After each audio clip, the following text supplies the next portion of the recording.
branding it's all about connecting the dots, ibaratnya seperti itu ya kan. Dan marketing it's bagaimana cara kita menyampaikannya, seperti itu. Nah, kalau personal branding di sini ya bisa dibilang kayak orang di luar sana itu pengen tahu kita itu siapa sih, kayak gitu. Oke, shalom. Salam Petra Nation. Selamat datang di podcast Petra Business Insight. Preparing Future Digital Leaders. Sebelum kita mulai diskusi kita yang seru pada kesempatan kali ini, perkenalkan, nama saya Prayona Adi. Saat ini saya melayani sebagai Kepala Humas dan Informasi Studi Universitas Kristen Petra. Pada episode kali ini, kita akan membahas sebuah tema tentang personal branding dan small and business enterprise, atau yang lebih akrab kita kenal dengan UKM. Dan saya sangat terhormat sekali pada kesempatan kali ini kita akan berdiskusi dengan sosok Petra Nation, seorang entrepreneur muda yang sangat energik, Ferry Setiawan, seorang co-founder dari Kak Ayam Geprek Group. Shalom Bro Ferry, apa kabar? Baik Pak Yoni, selamat sore nih ya. Kita lagi sore hari nih recordnya nih. Oke, senang sekali kita bisa bertemu. Oke, Bro, bolehkah kita diperkenalkan sedikit dulu di UK Petra menempuh program studi apa, tahun berapa, begitu Bro? Siap, oke. Jadi perkenalkan, nama saya Ferry Setiawan, saya co-founder dari KAG Group dan saya sekarang handle beberapa brand nih ya. Kalau kita ngomong masalah background ya betul sekali kata Pak Yone bahwa saya ini lulusan dari manajemen perhotelan Petra angkatan 2009. Jadi pada saat itu saya asli Solo, awalnya memang saya dari Solo, kemudian waktu kuliah saya baru di Surabaya. Nah pada saat itu saya bingung nih, dan akhirnya balik lagi karena saya tuh suka bersosialisasi dengan orang, dan akhirnya saya memilih untuk menempuh studi manajemen perhotelan dengan asumsi pada saat itu ketika kita bekerja di dunia hotel nanti ya kan, kita ngomong hospitality industry, kita akan banyak bertemu dengan orang ya. Saya berpikir pada saat itu seperti itu ya kan. Kalau dibilang saya nggak suka teori, saya lebih suka praktek, nggak juga sebenarnya. Nah, tapi karena saya berpikirnya bahwa nanti di dunia kerja saya bakal bertemu banyak orang ya kan, that's why saya ambilnya hospitality management pada saat itu. Ya 2009 syukur saya 4 tahun kuliahnya tepat waktu ya, nggak molor, nggak lebih cepat lagi ya kan. 2013 saya lulus kuliah pada saat itu. Dan ya puji Tuhan ya, karena saya pada saat kuliah pun juga sering ya ikut organisasi ya, saya dapat pada saat itu aktif berprestasi ya Pak ya, kalau nggak salah ya. Ya, jadi kalau kumlot enggak sih, tapi untungnya ya masih ada yang bisa dibanggakan ya, aktif berprestasi. Dan Gitu, yang Pak. pasti kiprahnya Bro Ferry saat ini sangat bisa kita banggakan sekali gitu ya. Nah Bro, bolehkah diceritakan setelah lulus hingga hari ini kiprahnya seperti apa Bro? Ya, oke. Jadi singkat cerita sih ya, 2013 lulus kuliah.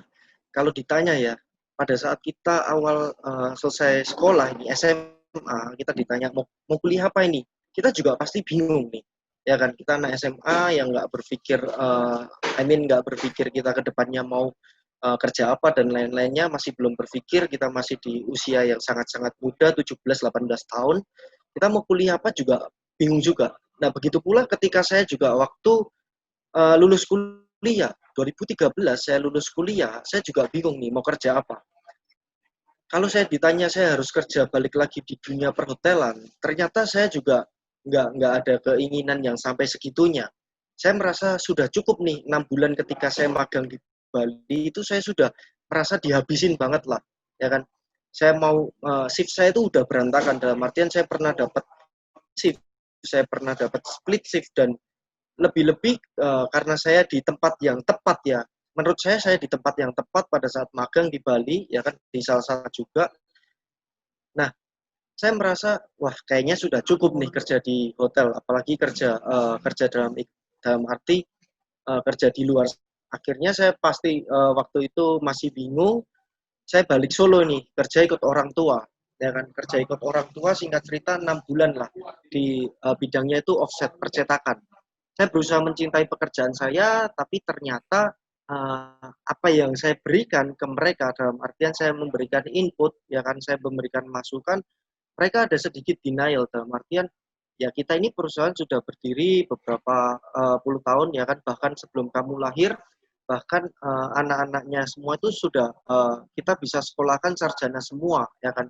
Kalau kamu di sini ada ganti-ganti, ibaratnya kita ngomong sistemnya, operasionalnya, dan lain-lainnya, ya saya nggak yakin ini bisa jalan kayak gitu, ya kan. Ya balik lagi, mereka merasa anak muda itu teorinya 100, tapi prakteknya masih belum, ya kan, bisa dibilang 0. Sedangkan mereka yang sudah bergelut lebih dulu, ya kan, dan berpuluh-puluh tahun di sana, mereka merasa ya kita sudah merasakan asam garam dunia seperti itu. Ya akhirnya balik lagi insting saya sebagai seorang lelaki, ya, dan sebagai anak laki-laki di keluarga saya, ya kan, saya merasa saya harus bisa berdiri dengan kaki saya sendiri. Nah, pada saat itu saya sering makan ayam geprek ya di Jogja, karena memang ayam geprek kan awalnya dari Jogja, 2006 lah kurang lebihnya jenis makanan ini sudah ada di Jogja. Tapi balik lagi di Surabaya, saya kuliah 4 tahun, saya nggak pernah menemukan yang namanya jenis makanan ayam geprek, ya kan.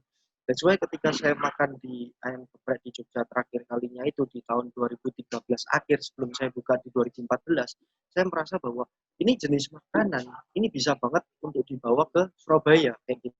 Bisa banget nih, pedas dan asin kan ya. Orang Surabaya notabene suka pedas dan asin. Dan akhirnya saya ada sounding ke beberapa teman di Surabaya, yang oke hanya satu orang. Jadi kenapa co-founder? Karena jujur memang kita berdua, saya dan partner saya, dan kebetulan partner saya lulusan perhotelan Petra, ya kan. Ya balik lagi thanks to hospitality management Petra, ya kan, yang sudah membentuk saya sampai di saat ini kayak gitu.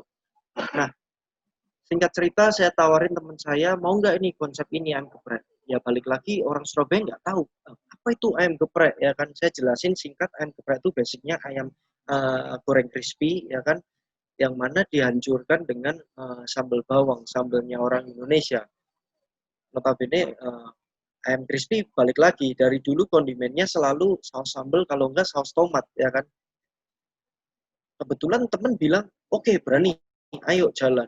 Nah besoknya saya langsung ke sana, saya langsung ke Surabaya, saya langsung cari tempat, ya kan. What do you expect ya, umur 23 tahun mau punya uang seberapa banyak? Saya hanya bawa uang ketika itu 20 juta dari hasil saya ikut orang tua.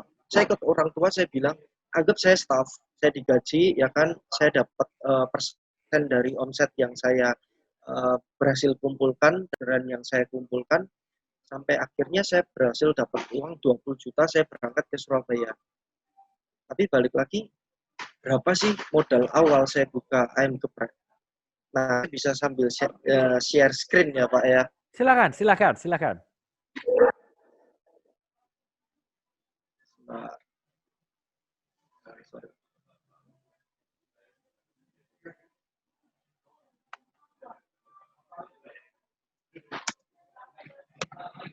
Nah, ketika awal saya memulai usaha, benar-benar bermodalkan hanya 5 juta rupiah.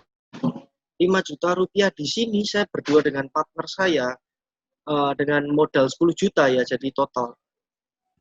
Jadinya cuma sebuah tempat kecil, ya kan, nyemper, pakai gerobak, dan lesehan. Kalau dibilang ini total meja cuma 4 doang. Mejanya tuh cuma 4, ya kan. Satu meja cuma bisa 4 orang, jadi total kapasitas 16 orang doang. Kita ngelayanin sendiri tanpa ada staff sama sekali. Saya dan partner saya berdua di sini. Kurang lebihnya 2 bulan ini. Singkat cerita, dari modal 10 juta, akhirnya kita bisa beranikan diri untuk pindah tempat. Ya kan? Nah ini akhirnya kita beranikan diri untuk ekspansi ke beberapa kota. Setelah 1 tahun kita benar-benar jalanin ini. Ya kan? Jadi dari tempat kecil itu tadi, kita pernah sehari nggak jualan sama sekali, dan kita pernah paling tinggi itu 750.000, ya kan, karena ada beberapa orderan juga. Padahal belum ada yang namanya online delivery. Kita masih benar-benar marketing itu secara konvensional, kita sebar brosur sendiri, kita masuk ke beberapa kantor, ke bank juga, kita ngomong ke kampus juga, kita ke kos-kosan ya kan, sampai akhirnya kita pindah tempat. Nah, ini menarik sekali ketika kita tempat di Dharma Wangsa, setelah kita pindah tempat, itu interiornya semuanya merah kuning. Kenapa? Ya balik lagi. Karena pada saat itu kita nggak punya cukup uang dan nggak punya cukup pengalaman, experience untuk kita gunakan untuk atur interior dan brandnya mau seperti apa kayak gitu. Balik lagi kita 2014 start bisnis, nggak ngerti backgroundnya bisnis itu gimana, branding itu gimana, marketing itu gimana. Yang ada kita hanya modal nekat kayak gitu. Kita ada tempat, kita sewa, ya kan? Kita sewa bekasnya bakso iga sapi. Pada saat itu brandingnya merah kuning dan kebetulan juga bakso iga sapinya sudah tutup gitu, ya kan? Kita sudah tutup, kita pakai tempatnya, brandingnya merah kuning, kita bawa terus nih sampai akhirnya outlet ke kurang lebihnya outlet ke 12, ya kan? Sekarang kita ada 17 toko di 15 kota di Indonesia. Nah, akhirnya di 2019 kita rebranding karena kita sudah tahu gimana pasar dan akhirnya kita ngerti branding gimana, akhirnya kita putuskan untuk rebranding lebih ke konsep store-nya sih, lebih kekinian lah ibaratnya seperti itu. Nah, dari segi produk pun kita juga selalu berinovasi, ya kan, kita dari kompetitor kita selalu bersaing, ya kan, karena ayam geprek dari dulu ya sebatas ayam geprek. Bagaimana bisa menyajikan ayam geprek yang berbeda dengan yang lain? Kalau saya jual ayam geprek dan si B jual ayam geprek, so what's the point kayak gitu, ya kan?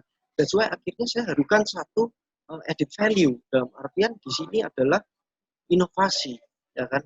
Karena ini statement yang paling saya sukai bahwa selama manusia punya lambung, bisnis F&B tidak akan pernah mati. Bisnis ini akan mati ketika tidak ada inovasi di dalamnya.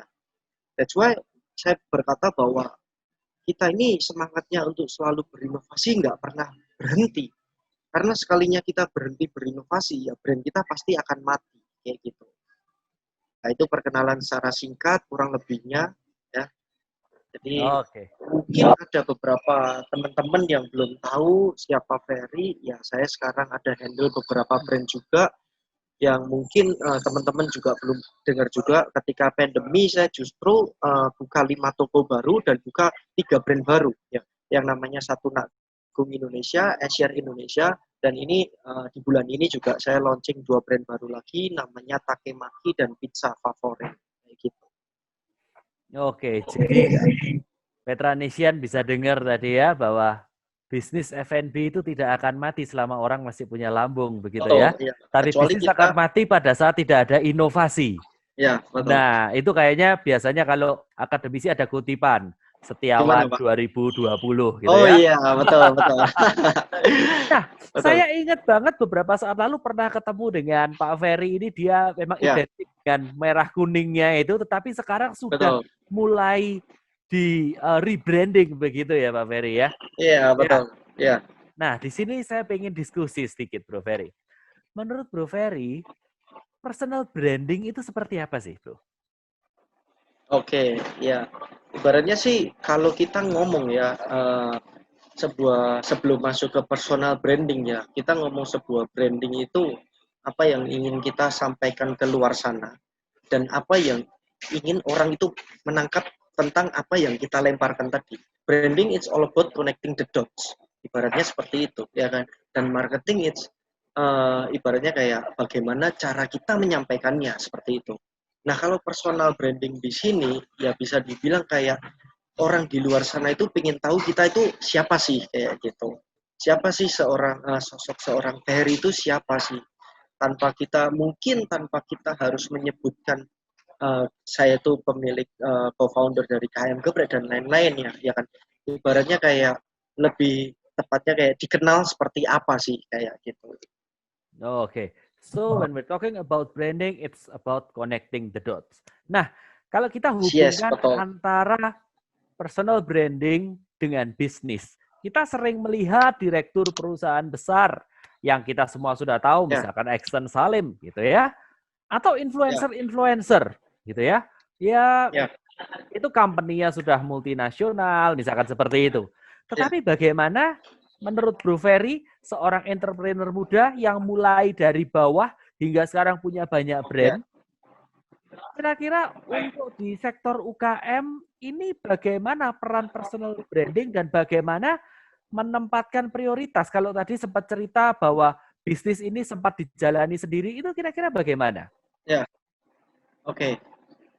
Sebenarnya sih kalau kita berkaca dari kacamata saya pribadi ya, seberapa penting personal branding, itu balik lagi ke pribadi kita masing-masing. Sebenarnya orang tidak perlu tahu siapa Ferry pun, yang penting orang tahu siapa, apa ayam geprek kayak gitu. Apa yang dijual ayam geprek kayak gitu. Nggak peduli siapa di balik layarnya, yang penting ayam ini laku, ya kan? Tapi juga ada orang yang berpikiran bahwa personal branding juga sangat penting, ya kan? Apalagi di zaman digital yang sekarang ini seperti itu. Cuma kalau kita tarik mundur, sebelum orang mengenal Ferry, siapa Ferry, ataupun sebelum seseorang itu mengenal siapa Exton Salim, ya kan? Dia pasti mengenal karyanya dulu. Apa yang diciptakan seorang Ferry, apa yang diciptakan seorang Exton Salim, maybe, ya kan? Baru orang berpikir bahwa siapa sih man behind-nya. Dari situ, dari sebuah karya yang mungkin dibilang wow di luar sana, bahkan sudah sampai ke mindset kita, sampai ke alam bawah sadar kita, ya kan? Katakan bahwa saya mau ayam geprek, ya saya larinya ke ayam geprek, bukan yang lain. Saya mau mie instan, saya larinya ke, ya kita sebut brand di sini Indomie kayak gitu, ya kan? Karena itu sudah ibaratnya kayak brand image-nya atau brand awareness-nya dari sebuah produk tadi sudah sampai ke alam bawah sadar kita. Nah, di sini baru orang-orang akan mencari siapa sih man behind-nya, ya kan? Dari situ baru kita bisa ngomong, kira-kira kalau kita sudah tahu siapa orang di baliknya, peluang apa lagi sih yang bisa kita ciptakan bersama orang itu, ya kan? Atau mungkin cuma hanya saya kagum dengan orang itu, saya ingin tahu siapa sosok orang di balik layarnya, seperti itu. Ya, kalau dibilang company branding itu equals to personal branding atau kita secara person kayak gitu.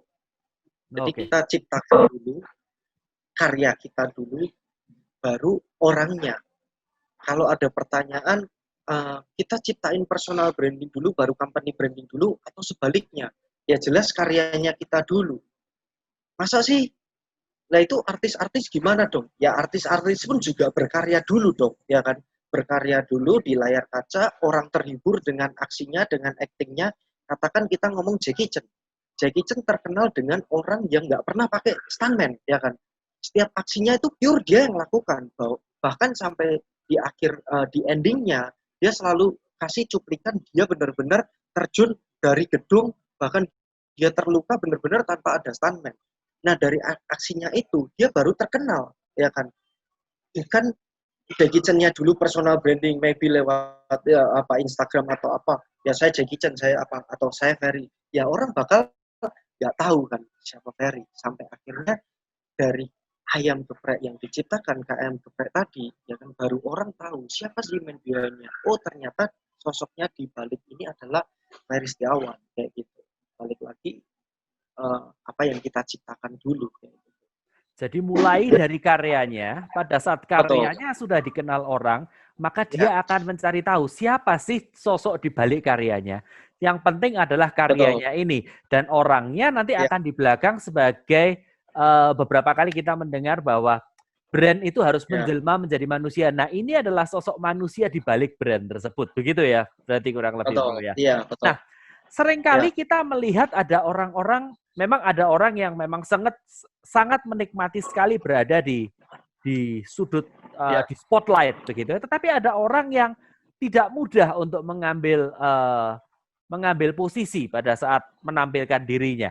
Nah, kira-kira menurut Bro Ferry, setelah karyanya ada, penting nggak sih kita untuk menampilkan personal branding kita mengimbangi dari karya kita? ya,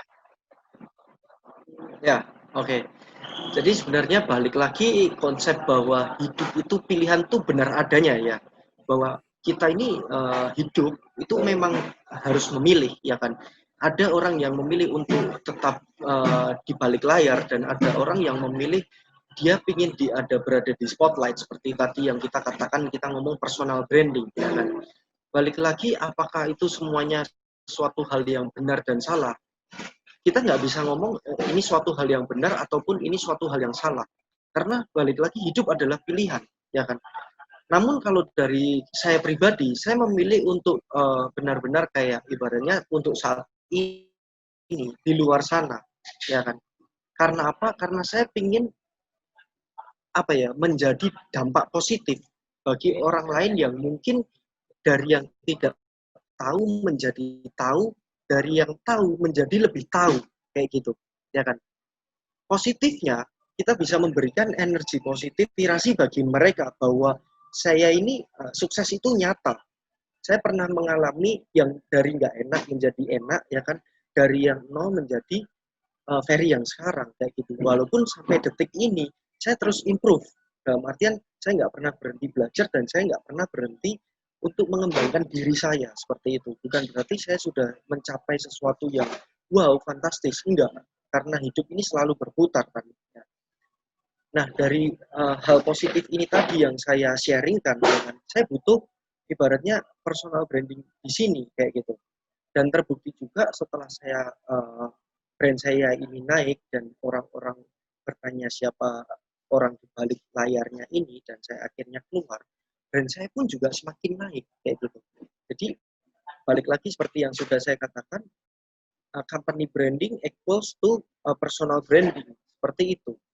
Ketika Wow. personal juga ya, company branding pun juga naik, exposure-nya juga naik, brand equity-nya juga naik, ya kan.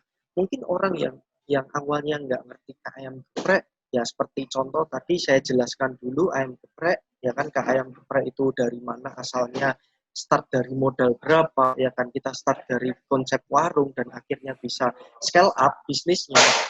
Nah, itu suatu hal yang mungkin bisa saya ceritakan ketika orang yang nggak tahu menjadi tahu dari hal ini tadi saya sharing ini tadi seperti itu. Oke, jadi Itu sih Pak. apakah Ya, memutuskan untuk tampil di publik atau tidak itu adalah pilihan. Hanya jika Anda pilihan memutuskan betul. untuk tampil, Anda memiliki kesempatan untuk Ya, menginspirasi orang dengan kisah perjalanan betul. Anda. Yang namanya kisah perjalanan, there are Betul. no rose garden. Kadang-kadang ada Ya, masa-masa sulit, dan justru itu yang ya, menginspirasi orang. Kalau yang satu di masa sulit berhasil, maka ada harapan untuk saya bisa berhasil di masa sulit juga. Dan betul. ternyata Bro Ferry ini membuktikan pada saat dia menampilkan dirinya dan memotivasi, justru berbagai kesempatan, berbagai peluang justru terbuka. Karena banyak orang yang ingin belajar atau mungkin pengen menjalin relasi Ya, bisnis dengan Bro Ferry, begitu ya? peluang pasti akan muncul ya ketika kita benar-benar kayak uh, muncul di luar sana. Tapi yang perlu saya katakan ya balik lagi sekarang ini tuh banyak kayak ibaratnya orang tuh hanya bermain media seperti itu. Yang mau saya tekankan di sini, apa yang terjadi di offline itu harus di online kan, ya kan? Karena balik lagi industri sekarang sudah 4.0 bahkan 5.0, ya kan? Apa yang ada di offline harus di online kan. Tapi apa yang ada di online harus sesuai dengan di offline seperti itu. Jadi kalau kita ngomong roda ini kita berputar terus antara offline dan online kayak gitu. Apa yang ada di offline harus di online kan, dan apa yang di online harus sesuai ya kan dengan di offline, dengan nyatanya tuh harus sesuai. Jadi orang nggak berekspektasi lebih, bahkan ketika kita di online tuh seperti ini, sosoknya seperti ini, ternyata setelah ketemu di offline beda banget ya kayak gini, kok kayak gini ya, kok orangnya kayak gini ya. Nah itu jangan sampai terjadi kayak gitu.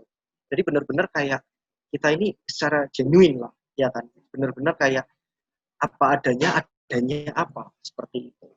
Jadi apa yang ada di dunia nyata itu sama dengan yang di dunia maya, dan apa yang ada di dunia maya juga nyata di dunia nyata, begitu ya. Ya, Nah, kadang orang bingung kalau dia memutuskan untuk bisa menampilkan personal brandingnya, harus mulai dari mana? Kira-kira gimana? ya. Kalau harus mulai dari mana ya? Tentunya harus mulai dari karya kalian ya. Tentunya berangkat dari karya kalian. apa yang kalian ciptakan dan apa yang bisa kalian berikan ke masyarakat lagi, seperti itu. Nggak mungkin seseorang itu tiba-tiba jadi terkenal. Even orang yang kita ngomong hal-hal yang viral sekarang pun, itu karena ada karyanya. Saya tuh pernah berpikir bahwa orang-orang zaman sekarang ini cuma joget-joget doang di salah satu platform, katakan kita ngomong TikTok, itu udah bisa jadi viral dan wih gila, followersnya luar biasa, banyak banget ya kan. Tapi setelah saya coba ya, saya coba download aplikasinya dan saya coba joget-joget lagi juga seperti mereka. Ternyata nggak bisa kayak gitu, ya kan? Ternyata nggak bisa. Jadi balik lagi, oh ternyata ya nggak semudah itu, ya kan? Orang punya talentanya masing-masing, ya kan? Orang punya bakatnya masing-masing. Nah itu yang perlu disadari dan perlu dikembangkan. Setelah kita sadari dan kita kembangkan, dalam artian niche kita ini di mana sih, ya kan? Talenta kita di mana sih? Katakan talenta saya itu ada di ya, F&B industri dan khususnya di service, ya kan? Karena kenapa kalau kita kalau saya pribadi ditanya why F&B, saya punya hati itu untuk melayani, ya kan? F&B kalau tidak punya hati untuk melayani pasti tidak akan jadi. Karena F&B is all about product and service in the end.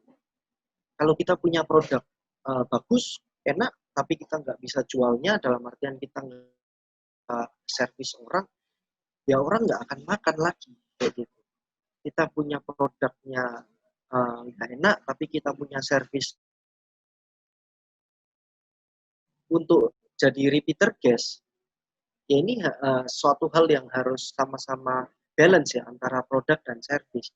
Nah dari hati yang mau melayani tadi, ya ini saya di situ. Akhirnya saya buka F&B dan akhirnya kita ngomong dari 7 tahun ini. Ada turning point, ada success story yang bisa dibagikan, yang bisa dijadikan sebuah inspirasi. Nah, dari situ ada satu hal yang bisa saya angkat, ya kan, saya bisa angkat untuk menjadi personal branding saya. Ya, ibaratnya yang saya kuasai, apa yang saya bisa kontrol, saya bakal sharingkan. Singkatnya itu, I share what I do what I share. Saya nggak akan nge-share apa yang nggak saya kuasai, karena itu akan menjadi sebuah asumsi dan akhirnya bias seperti itu. Men-sharingkan apa yang menjadi pengalaman saya selama hampir 7 tahun ini. Dari nol sampai akhirnya saya bisa scale up bisnis saya, dari satu outlet menjadi 17 outlet di 15 kota, dari satu brand menjadi 5 brand, bahkan still growing and still going strong kayak gitu. Ya balik lagi, apa yang bisa kita angkat awalnya ya pastinya karya kita. Mulai dari karya kita dan Betul. kita jujur pada diri sendiri tentang apa yang kita kuasai dan apa yang kita lakukan, apa yang kita bagi. Kita jujur pada diri sendiri, kita mulai dari sana. Oke. Tadi sempat Bro Ferry singgung soal followers. Kira-kira followers itu penting nggak sih? Atau ada hal lain yang lebih penting supaya personal branding kita bisa memberikan impact? Oke. Sebenarnya penting nggak penting ya followers itu, ya kan? Kalau kita ngomong sangat penting ya banyak hacks-nya juga untuk capai followers MM-an juga, ya kan? Jutaan juga. Tinggal beli aja sudah selesai, ya kan?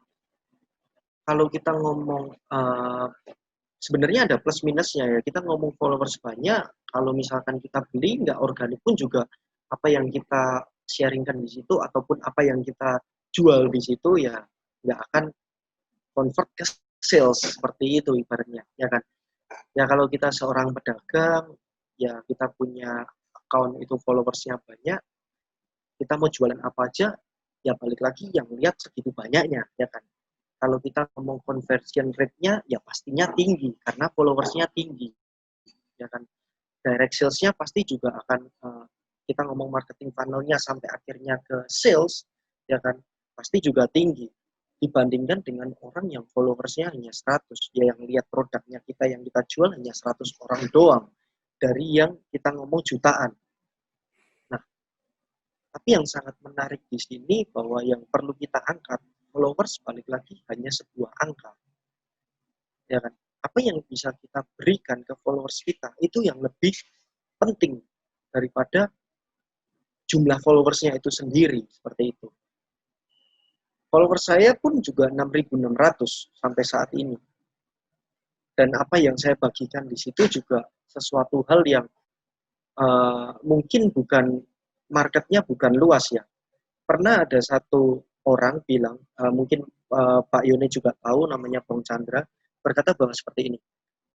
Ketika kita keluarkan konten yang mungkin melakukan sesuatu hal yang bodoh atau lucu, itu engagement-nya sangat tinggi, ya kan, dari segi komen, likes, dan share. Mungkin sangat tinggi, tapi ketika kita men-sharingkan sebuah hal tentang entrepreneur mungkin ya kan, tentang kewirausahaan, kenapa komennya nggak bisa sebanyak itu dan bisa seviral itu? Ya balik lagi karena entrepreneur di Indonesia hanya segelintir, dalam artian hanya beberapa persen dari masyarakat Indonesia yang 270 juta jiwa, ya kan. Ya wajar-wajar aja kalau misalkan conversion ke engagement-nya nggak terlalu tinggi. Nah, tapi yang menarik seperti yang saya bilangkan tadi, apa yang bisa kalian bagikan ke followers kalian? Percuma followers kalian banyak, ya kan, sampai jutaan, tapi kalian tidak bisa memberikan dampak yang positif, kayak gitu. Apakah sesuatu hal yang lucu itu bukan sesuatu hal yang positif? Apakah sesuatu hal yang bodoh itu melakukan dalam artian sesuatu yang dinilai, aduh ini hal yang bodoh tapi bisa viral, itu sesuatu hal yang nggak positif? Nggak juga, itu juga hal yang positif karena membuat kita terhibur, ya kan. Tapi kalau sudah ibaratnya kita punya followers jutaan, ya kan, tapi kita tidak bisa memberikan dampak positif tersebut, ya percuma gitu. Percuma, balik lagi ke diri kita, ya kita nggak berguna bagi jutaan followers itu tadi. Seperti itu sih, Pak. Oke, jadi kalau kita bicara followers, actually it's just numbers. Yang jauh lebih penting daripada itu adalah apa yang kita sebagai personal branding, orang yang memegang personal branding tadi, bisa memberi value kepada follower-follower tadi. Pada saat follower-follower kita merasakan benefit dari mengikuti channel kita, mengikuti apa yang kita posting, maka followers itu akan bertambah dengan sendirinya.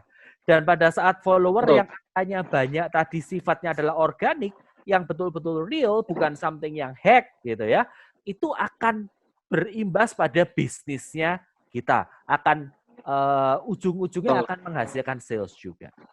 Nah, ini pertanyaan terakhir, Bro Ferry. Bagaimana kita bisa mengukur keberhasilan dari personal branding yang kita lakukan?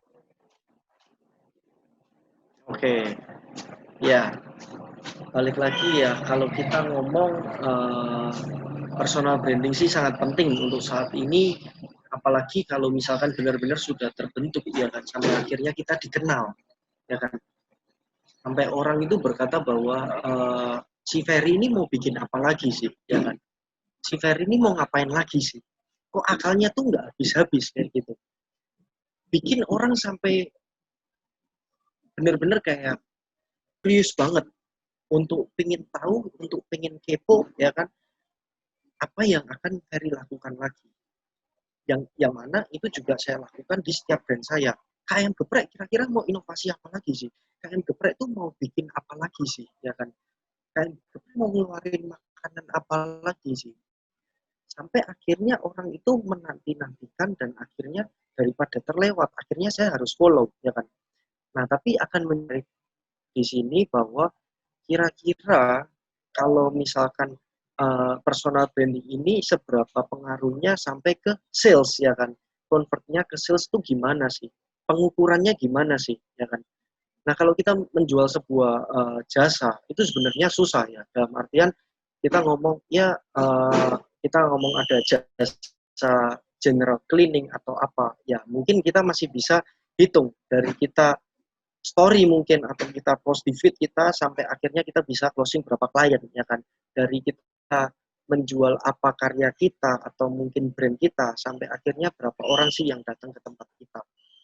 Nah, kalau mungkin Pak Yuni juga pernah dengar yang namanya Instagram Ads atau Facebook Ads di sini. Ini mungkin salah satunya juga bisa indikasinya bisa di-sharekan juga di sini. Nah, ini yang menarik itu ketika saya ada satu brand namanya Asia Indonesia, ya kan, saya jualan cookware. Nah, di sini tuh kayak ibaratnya kayak apa yang Ferry pakai, apa yang Ferry makan, itu orang-orang tuh juga ingin pakai dan ingin makan.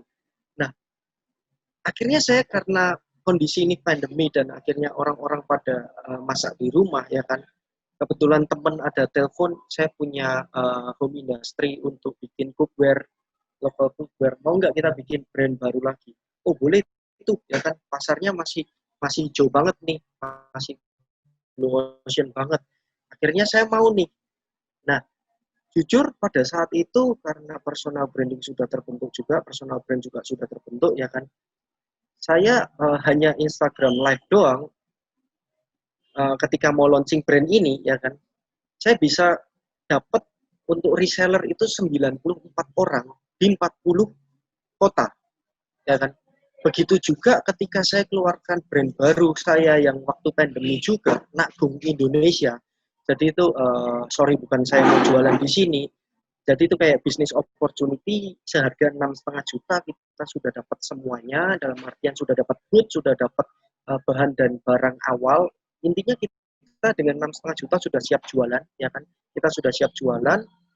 Jadi saya lemparkan ada idea, saya punya ide itu jualan jasuke, jagung susu keju yang diinovasikan, ya kan? Yang mungkin variannya nggak ada di luaran sana, saya keluarkan di sini. Balik lagi karena personal brand yang sudah cukup kuat juga, dan lewat Instagram Story dan Instagram Live doang, itu bisa convert ke sales juga. Jadi dalam waktu 2 bulan, saya bisa buka di sekitar, waduh kalau kita ngomong kota saya lupa ya, tapi terjauh itu kalau di sisi kiri Indonesia itu ada di Batam, sisi kanan Indonesia itu ada di Papua, di Sorong. Itu hanya dalam waktu 2 bulan saya berhasil keluarkan sekitar hampir 50 booth, ya kan, 50 booth dengan seharga satu boothnya sekitar 6,5 juta. Dengan harapan saya tuh saya ingin bantu orang-orang yang mungkin terkena imbas COVID, yang mana dia di layoff hanya dengan 6,5 juta doang. 2 bulan kita proyeksikan itu BEP, ya kan, ROI hanya dalam waktu 2 bulan, BEP 2 bulan, itu hal-hal yang sangat make sense dan achievable kayak gitu loh. Nah, jadi kalau kita ngomong pengukuran bisa seperti itu, ya kan, efeknya pun juga bisa sampai seperti itu. Bahkan kalau kita ngomong, kalau kita di luar personal branding ya, kita tadi Instagram Ads, sekarang kan kita bisa tuh budget marketing kita berapa, katakan saya punya budget marketing 1 bulan 10 juta. Kira-kira dari 10 juta ini bisa convert ke sales sampai akhirnya menghasilkan omset itu berapa sih? Itu semuanya bisa kita track semua dari data yang keluar, dari data evaluasi yang keluar. Kalau 10 juta kita bisa menghasilkan unitnya itu berapa, sampai akhirnya dia yang closing itu berapa, sampai menghasilkan conversion rate-nya itu berapa persen. Nah, kalau kita sudah tahu conversion rate-nya kita berapa persen, kita mau naikin omsetnya, katakan saya ingin omset 1M, ya kan, saya ingin bulan ini omsetnya 1M. Dengan kemarin, dengan bakar uang 10 juta, saya bisa menghasilkan 100 juta. Kira-kira saya butuh berapa supaya menghasilkan duit 1M? Itu kalau kita ngomong dari Facebook Ads atau Instagram Ads, Pak. Tapi kalau dari personal branding tadi yang sudah saya bentuk pelan-pelan sampai akhirnya sekarang sudah mulai menuai hasil di luar dari kita bisa jualan, ya kan, bisa jualan, convert ke peluang-peluang itu muncul semua, Pak. Ya kan, saya mulai di approach beberapa brand besar juga untuk menjadi ambasadornya, ya kan, atau mungkin collabs untuk beberapa baru, atau bahkan project-project baru yang di luar F&B mungkin, ya kan. Tapi balik lagi, kalau ditanya fokusnya kemana, saya bakal fokus tetap di F&B dan edukasi dalam artian sharing kayak gitu. Oke, jadi kalau kita mau mengukur keberhasilan personal branding, kita bisa lihat apakah follower-follower kita sudah sangat kepo dengan apa yang kita lakukan dan menanti-nantikan apalagi nih kiprah kita, apalagi inovasi Betul. kita. Itu yang secara kualitatif. Pada saat kita Betul. tarik sesuatu Ya. yang kuantitatif, itu juga bisa berdampak pada aspek finansial. Kita bisa melihat bagaimana adanya kerjasama-kerjasama yang akhirnya bisa terjalin, bagaimana ada opportunity bisnis yang terbuka, bagaimana kita bisa bisa menjual sesuatu melalui postingan-postingan dan story kita atau Instagram live-nya kita, begitu ya. Baik, Bro, sebelum kita akhiri mungkin ada yang mau disampaikan kepada Petranesian untuk mengencourage mereka, menginspirasi mereka, Bro? Oke, ya. Karena tema kita tadi bilang masalah personal branding ya mungkin yang bisa saya sampaikan jangan sampai apa yang banyak mungkin terjadi sekarang ini ya kan, media play yang terlalu banyak, kita nggak ngerti apa yang terjadi di Instagram itu apakah atau kita ngomong di media sosial itu sesuai dengan yang terjadi di realita. Yang perlu saya sampaikan bahwa fokuslah berkarya, ya kan. Jangan pedulikan dulu hasilnya. Yang penting kita inputnya, kita fight dulu, fokus dengan berkarya, hasilkan sesuatu yang positif, baru sharingkan apa yang sudah kalian lakukan. Orang dengan sendirinya pun akan mulai, ya kan, mengikuti kalian dan akhirnya terinspirasi dari kalian. Dan jika sudah terinspirasi dari kalian dan sudah trust, ibaratnya percaya dengan kalian, jangan sampai, ya kan, trust yang sudah kita dapat ini kita rusak seperti itu, Pak. Jadi apa yang sudah kita jalankan, ya kan, kita ini ngomong bisnis ataupun di luar bisnis, yang kita perlukan dan kita harus kita jaga benar-benar adalah kepercayaan, trust itu sendiri. Ketika kita sudah mendapatkan trust tadi, ya kan, orang mau ajak kita apapun atau orang mau membeli apa yang kita jual pun semuanya sudah benar-benar kayak saya yakin apa yang Ferry jual atau kalian jual itu benar-benar sudah 100% benar kayak gitu. I share what I do what I share. Oke, terima kasih. Saya Ferry Setiawan, terima kasih. Thank you, Bro Ferry. Satu pesan untuk Petranesian sekalian. Sama-sama, dari Bro Ferry. Membantu. Satu pesan dari seorang Petranesian, dari Bro Ferry kepada Petranesian yang lain adalah tetaplah berkarya dan karyamu akan berbicara banyak, begitu ya. Oke, terima kasih banyak Bro Ferry untuk waktunya. Betul. Terima kasih banyak Petranesian yang sudah mendengarkan podcast kita. Sukses selalu, sampai jumpa lagi, and God bless you.